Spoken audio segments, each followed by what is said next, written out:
ನಮಸ್ಕಾರ. ಇವತ್ತು ನಾನು ಯಾವ ಟಾಪಿಕ್ ಬಗ್ಗೆ ಮಾತಾಡ್ತಾ ಇದ್ದೀನಪ್ಪ ಅಂತ ಹೇಳಿದ್ರೆ ಅಬ್ಸೆಷನ್. ಏನಿದು ಅಬ್ಸೆಷನ್ ಅಂತಂದರೆ, ನೀವು ಒಂದು ಸಂಬಂಧದಲ್ಲಿ ಇರ್ತೀರಾ ಅಂತ ಅಂದ್ಕೊಳ್ಳೋಣ.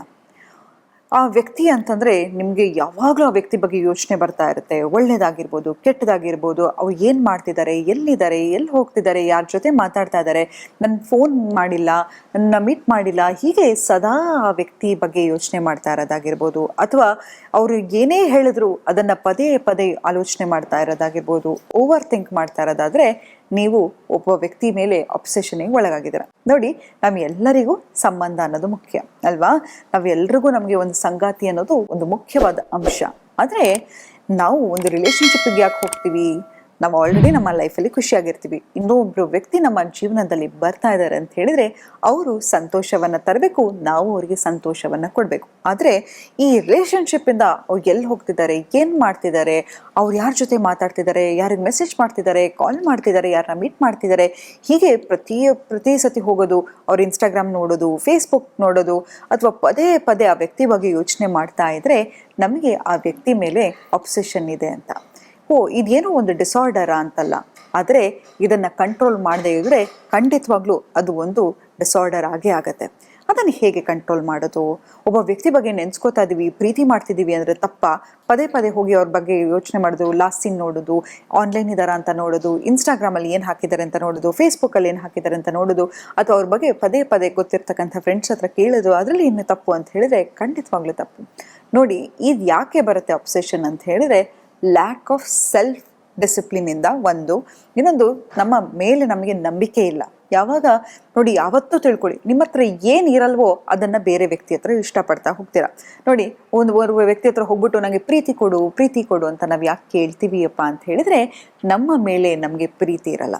ಹಾಗಾಗಿ ನಾವು ಇನ್ನೊಬ್ಬರ ಹತ್ರ ಬೇಡ್ತಾ ಹೋಗ್ತೀವಿ ಅಲ್ವಾ?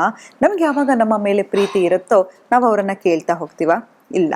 ಸೊ ಹಾಗಾಗಿ ನೀವು ಒಂದು ಅರ್ಥ ಮಾಡ್ಕೊಳ್ಳಿ, ನಿಮ್ಮಲ್ಲಿ ಏನಿರಲ್ವೋ ಆ ವ್ಯಕ್ತಿಯಲ್ಲಿ ಇದೆ ಅಂತ ಹೇಳಿ ನೀವು ಆದಷ್ಟು ಆ ವ್ಯಕ್ತಿ ಮೇಲೆ ಕಾಳಜಿ ತಗೊಳ್ತಾ ಹೋಗ್ತೀರಾ. ಎಕ್ಸಾಂಪಲ್, ಆ ವ್ಯಕ್ತಿ ತುಂಬ ಫಿಟ್ ಆಗಿದ್ದಾನೆ ಅಂತ ತಿಳ್ಕೊಳ್ಳೋಣ. ಯಾಕೆ ನನಗೆ ಆ ವ್ಯಕ್ತಿ ಬಗ್ಗೆ, ಆ ಫಿಸಿಕ್ ಬಗ್ಗೆ ಇಷ್ಟ ಅಂತ ಹೇಳಿದ್ರೆ ನನ್ನಲ್ಲಿ ಇರ್ತಕ್ಕಂಥ ಫಿಟ್ನೆಸ್ ಬಗ್ಗೆ ನನಗೆ ಕಾಳಜಿ ಇಲ್ಲ.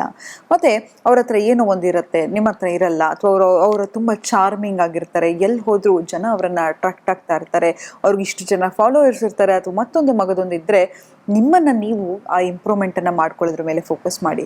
ಯಾಕಂತ ಹೇಳಿದ್ರೆ ನಿಮ್ಮಲ್ಲಿ ಇಲ್ಲ, ಅದಕ್ಕಾಗಿ ಆ ವ್ಯಕ್ತಿಯ ಮೇಲೆ ಅಬ್ಸೆಸಿವ್ ಥಾಟ್ಸ್ ಆಗ್ತಿದೆ ಅಥವಾ ಅಬ್ಸೆಷನ್ ಒಳಗಾಗ್ತಿದ್ದೀರಾ. ಇದರೆಲ್ಲಿಂದ ಆಚೆ ಬರಬೇಕು ಅಂತ ಹೇಳಿದ್ರೆ ಮೊದಲನೇದಾಗಿ ನಿಮ್ಮ ಮೇಲೆ ನಿಮಗೆ ಕಾನ್ಫಿಡೆನ್ಸ್ ಇರಬೇಕು. ಯಾವಾಗ ಸೆಲ್ಫ್ ಕಾನ್ಫಿಡೆನ್ಸ್ ಇರಲ್ಲ, ಯಾಕಂತ ಹೇಳಿದ್ರೆ ನಾವು ಏನು ಅನ್ಕೊಂಡ್ಬಿಡ್ತೀವಿ, ಕೆಲವು ಸತಿ ನಾವು ಪ್ರೀತಿ ಮಾಡ್ತಾ ಇರೋರು ನಮ್ಮನ್ನು ತುಂಬ ಕೆಟ್ಟದಾಗಿ ಬಿಹೇವ್ ಮಾಡ್ತಾ ಇರ್ತಾರೆ. ನಮ್ಮ ಫೋನಿಗೆ ಉತ್ತರ ಕೊಡದೇ ಇರೋದಾಗಿರ್ಬೋದು, ಅಥವಾ ಅವಮಾನ ಮಾಡೋದಾಗಿರ್ಬೋದು, 4 ಜನ ಇದ್ದರೆ ನಮ್ಮನ್ನು ಕೀಳಾಗಿ ಮಾತಾಡೋದಾಗಿರ್ಬೋದು, ಇದೆಲ್ಲವನ್ನು ನಾವು ಸಹಿಸ್ಕೋತಾ ಹೋಗ್ತಿರ್ತೀವಿ. ಯಾಕಪ್ಪ ಅಂತ ಹೇಳಿದ್ರೆ ನಮ್ಮ ಮೇಲೆ ನಮಗೆ ಒಂದು ನಂಬಿಕೆ ಇರಲ್ಲ, ನಮ್ಮನ್ನು ನಾವು ರೆಸ್ಪೆಕ್ಟ್ ಮಾಡ್ಕೋತಾ ಇರಲ್ಲ, ನಮ್ಮ ಮೇಲೆ ನಮಗೆ ಪ್ರೀತಿ ಇರಲ್ಲ. ಸೊ ಇದೆಲ್ಲವೂ ನಿಮಗೆ ನೀವೇ ಮಾಡದೇ ಇದ್ದಾಗ ಬೇರೆಯವ್ರು ನಿಮಗೆ ಹೇಗೆ ಮಾಡಲಿಕ್ಕೆ ಸಾಧ್ಯ? ಮೊದಲನೇದಾಗಿ ಫಸ್ಟ್ ರಿಲೇಷನ್ಶಿಪ್ಪಲ್ಲಿ ಏನಪ್ಪ ಇಂಪಾರ್ಟೆಂಟ್ ಅಂದರೆ ಸೆಲ್ಫ್ ರೆಸ್ಪೆಕ್ಟು. ಯಾವಾಗ ನಮಗೆ ಸೆಲ್ಫ್ ರೆಸ್ಪೆಕ್ಟ್ ಕಮ್ಮಿ ಆಗ್ತಾ ಹೋಗುತ್ತೆ, ನಮ್ಮ ಮೇಲೆ ನಮಗೆ ನಂಬಿಕೆ ಕಮ್ಮಿ ಆಗ್ತಾ ಹೋಗುತ್ತೆ. ಹಾಗಾಗಿ ನಿಮ್ಮ ಕಾನ್ಫಿಡೆನ್ಸನ್ನು ಹೇಗೆ ಇಂಪ್ರೂವ್ ಮಾಡ್ಕೊಳ್ಳೋದು ಅಂತ ಹೇಳಿದರೆ, ನಿಮಗೆ ನೀವು ಹೇಳ್ಕೊಳ್ಳಿ, ಐ ಆಮ್ ವೆರಿ ಲವಬಲ್, ನನಗೆ ಪ್ರೀತಿ ಮಾಡೋ ಯೋಗ್ಯತೆ ಇದೆ, ಪ್ರೀತಿ ಕೊಡೋ ಯೋಗ್ಯತೆ ಇದೆ ಅಂತ. ಎಷ್ಟೋ ಸತಿ ನಾವು ಅಂದ್ಕೊಂಡ್ಬಿಡ್ತೀವಿ, ನನಗೆ ಇವನು ಸಿಕ್ಕಿರೋದೇ ದೊಡ್ಡ ವಿಷಯ, ನಂಗೆ ಇವಳು ಸಿಕ್ಕಿರೋದೇ ದೊಡ್ಡ ವಿಷಯ ಅಂತ. ಖಂಡಿತ ಸುಳ್ಳು. ಆ ಪ್ರೀತಿಗೆ ನೀವು ಅರ್ಹರಾಗಿದ್ದೀರಾ, ಆ ಪ್ರೀತಿ ಪಡ್ಕೊಳ್ಳೋ ಯೋಗ್ಯತೆ ನಿಮಗಿದೆ. ಯಾವಾಗ ನಾವು ಅತಿಯಾಗಿ ಆ ವ್ಯಕ್ತಿ ಬಗ್ಗೆ ಯೋಚನೆ ಮಾಡ್ತಾ ಹೋಗ್ತೀವಿ, ಖಂಡಿತವಾಗ್ಲೂ ನಿಮ್ಮಲ್ಲಿ ಒಂದು ಒಳಕೂಗಿದೆ, ಏನಪ್ಪ ಅಂತ ಹೇಳಿದ್ರೆ ನಿಮ್ಮನ್ನು ನೀವು ಕಾಳಜಿಯಿಂದ ನೋಡ್ಕೋತಾ ಇಲ್ಲ ಅಂತ. ಹಾಗಾಗಿ ಮೊದಲನೇದಾಗಿ ನಿಮ್ಮನ್ನು ನೀವು ಪ್ರೀತಿಸ್ಕೊಳ್ಳೋದು ಕಲ್ತ್ಕೊಳ್ಳಿ, ನಿಮ್ಮನ್ನು ನೀವು ರೆಸ್ಪೆಕ್ಟ್ ಮಾಡೋದನ್ನು ಕಲ್ತ್ಕೊಳ್ಳಿ, ನಿಮ್ಮ ಮೇಲೆ ನಿಮಗೆ ಕಾನ್ಫಿಡೆನ್ಸನ್ನು ತುಂಬಿಕೊಳ್ಳಿ, ನಿಮ್ಮ ಮೇಲೆ ಸೆಲ್ಫ್ ಎಸ್ಟೀಮನ್ನು ತುಂಬಿಕೊಳ್ಳಿ.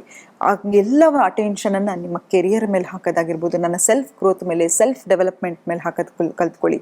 ಒಂದು ವ್ಯಾಯಾಮ ಆಗಿರ್ಬೋದು, ಅಥವಾ ಯೋಗ ಮಾಡೋದಾಗಿರ್ಬೋದು, ವಾಕಿಂಗ್ ಹೋಗೋದಾಗಿರ್ಬೋದು, ನಿಮ್ಮ ಈ ಎಲ್ಲ ಆಲೋಚನೆ ಪ್ರತಿ ಸತಿ ಆ ವ್ಯಕ್ತಿ ಬಗ್ಗೆ ನಿಮಗೆ ಆಲೋಚನೆ ಬಂದ ತಕ್ಷಣವೇ ಒಂದು ವಾಕ್ ಹೋಗೋದಾಗಿರ್ಬೋದು, ಒಂದು ವರ್ಕೌಟ್ ಮಾಡೋದಾಗಿರ್ಬೋದು, ಒಂದು ಹಾಡು ಕೇಳೋದಾಗಿರ್ಬೋದು, ಏನನ್ನ ಏನೆಲ್ಲ ಮಾಡಲಿಕ್ಕೆ ಡಿಸ್ಟ್ರಾಕ್ಷನ್ ಮಾಡಲಿಕ್ಕೆ ಸಾಧ್ಯನೋ ಅದನ್ನು ಮಾಡಿ. ಪದೇ ಪದೇ ನಾನು ಒಬ್ಬಳೇ ಕಾಲ್ ಮಾಡ್ತಾ ಇದ್ದೀನಿ, ನಾನು ಒಬ್ಬನೇ ಕಾಲ್ ಮಾಡ್ತಾ ಇದ್ದೀನಿ ಅಂತ ಅನಿಸಿದ್ರೆ ಕೈಗೆ ಒಂದು ರಿಸ್ಟಿಗೆ ರಬ್ಬರ್ ಬ್ಯಾಂಡ್ ಹಾಕೊಳ್ಳಿ. ಪ್ರತಿ ಸತಿ ಆ ವ್ಯಕ್ತಿಗೆ ಕಾಲ್ ಮಾಡಬೇಕು ಅನಿಸಿದಾಗ ನಿಮಗೆ ನೀವು ಹೊಡ್ಕೊಳ್ಳಿ. ತಕ್ಷಣ ನಿಮ್ಮ ಮೈಂಡ್ ಅಲರ್ಟ್ ಆಗುತ್ತೆ, ನಾನು ಆ ವ್ಯಕ್ತಿಗೆ ನಾನಾಗಿ ನಾನು ಕಾಲ್ ಮಾಡಬಾರ್ದು ಅಂತ. ನೋಡಿ, ಯಾವಾಗಲೂ ನಾನು ಹೇಳ್ತಾ ಇರ್ತೀನಿ, ಒಂದು ಬೆಕ್ಕನ್ನು ಹಿಡಿಯಕ್ಕೆ ಹೋದರೆ ಆ ಬೆಕ್ಕು ಓಡೋಗ್ತಾ ಹೋಗುತ್ತೆ. ಅದೇ ಬೆಕ್ಕಿಗೆ ಬೇಕಾದ ವಸ್ತು ನಮ್ಮ ಹತ್ರ ಇದ್ದಾಗ ಖಂಡಿತವಾಗ್ಲೂ ಎಲ್ಲರೂ ನಮಗೆ ಮ್ಯಾಗ್ನೆಟ್ ರೀತಿ ಅಟ್ರಾಕ್ಟ್ ಆಗ್ತಾ ಹೋಗ್ತಾರೆ. ನೀವು ಎಲ್ಲೂ ಹೋಗಿ ಹುಡುಕೋದು ಬೇಕಾಗಿಲ್ಲ, ನನಗೆ ಪ್ರೀತಿ ಕೊಡು, ನನಗೆ ಅಟೆನ್ಷನ್ ಕೊಡು, ನನಗೆ ಅದು ಕೊಡು ಇದು ಕೊಡು ಅಂತ. ಎಲ್ಲವೂ ನಿಮ್ಮ ಹತ್ರನೇ ಇದೆ. ಎಲ್ಲವನ್ನು ನೀವು ತಗೊಳ್ಳೋದನ್ನು ಕಲ್ತ್ಕೊಳ್ಳಿ.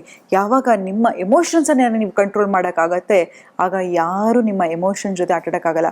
ಒಂದು ನಿಜವನ್ನು ಹೇಳ್ತೀನಿ ಕೇಳಿ, ಏನಪ್ಪ ಅಂತ ಹೇಳಿದ್ರೆ, ಈಗ ಎಕ್ಸಾಂಪಲ್ ಎಂಥದೇ ಒಳ್ಳೆ ವ್ಯಕ್ತಿ ಆಗಿರಲಿ, ಆ ವ್ಯಕ್ತಿಗೆ ನೀವು ಯಾವಾಗ ತೋರಿಸ್ತೀರಾ ನೀನಿಲ್ಲದೆ ನನಗೆ ಜೀವನ ಇಲ್ಲ ಅಂತಂದಾಗ ಖಂಡಿತವಾಗ್ಲೂ ಆ ವ್ಯಕ್ತಿ ನಿಮ್ಮ ಜೊತೆ ಮ್ಯಾನಿಪ್ಯುಲೇಷನ್ ಮಾಡೋದನ್ನು ಶುರು ಮಾಡ್ತಾರೆ. ಯಾಕಂತ ಹೇಳಿದ್ರೆ ನಮ್ಮ ಹತ್ರ ಏನು ಇರುತ್ತೋ ಅದನ್ನು ನಾವು ತುಂಬ ಗ್ರಾಂಟೆಡಾಗಿ ತೊಗೊಂಡ್ಬಿಡ್ತೀವಿ ಅಲ್ವಾ. ಮನುಷ್ಯನ ಸ್ವಭಾವನೇ ಅಲ್ವಾ ಅದು. ಯಾವಾಗಲೂ ನಮ್ಮ ಜೊತೆ ಇರುತ್ತೆ ಅಂತ ಹೇಳಿದ್ರೆ ಎಷ್ಟೋ ಸತಿ ನಾವು ಅದನ್ನು ಗ್ರಾಂಟೆಡಾಗಿ ತೊಗೊಂಡ್ಬಿಡ್ತೀವಿ. ಎಕ್ಸಾಂಪಲ್, ನಿಮ್ಮ ಅಮ್ಮನೋ ಅಪ್ಪನೋ ಕಾಲ್ ಮಾಡ್ತಾ ಇದ್ದಾರೆ, ಯಾವಾಗಲೂ ಕಾಲ್ ಮಾಡ್ತಾರಲ್ಲ ಬಿಡಪ್ಪ ಅಂತ ಹೇಳ್ಬಿಟ್ಟು ಆಮೇಲೆ ಮಾತಾಡಿದ್ರೆ ಆಯಿತು ಅಂತ ಇರ್ತೀರ ಅಲ್ವಾ. ಹಾಗಾಗಿ ಕೆಲವು ವಿಷಯಗಳನ್ನು ನಾವು ತುಂಬ ಗ್ರಾಂಟೆಡಾಗಿ ತೊಗೊಂಡ್ಬಿಡ್ತೀವಿ. ಮನುಷ್ಯನ ಸ್ವಾಭಾವಿಕನೇ ಅದು. ಹಾಗಾಗಿ ಯಾರಿಗೇ ಆಗಿರಲಿ, ನೀವು ಅವರನ್ನು ಪ್ರೀತಿ ಮಾಡ್ತಾ ಇದ್ದೀರಾ ಅಂತ ಹೇಳಿದ್ರೆ ಅತಿಯಾಗಿ ಎಕ್ಸ್ಪ್ರೆಸ್ ಮಾಡ್ಲಿಕ್ಕೆ ಹೋಗ್ಬೇಡಿ. ಹೇಳ್ತಾರಲ್ವಾ, ಅತಿ ಆದರೆ ಅಮೃತನು ವಿಷ ಅಂತ ಹೇಳ್ತಾ ಇವತ್ತಿನ ಸಂಚಿಕೆಯನ್ನು ನಾನು ಮುಕ್ತಾಯಗೊಳಿಸ್ತಿದ್ದೀನಿ. ಧನ್ಯವಾದಗಳು.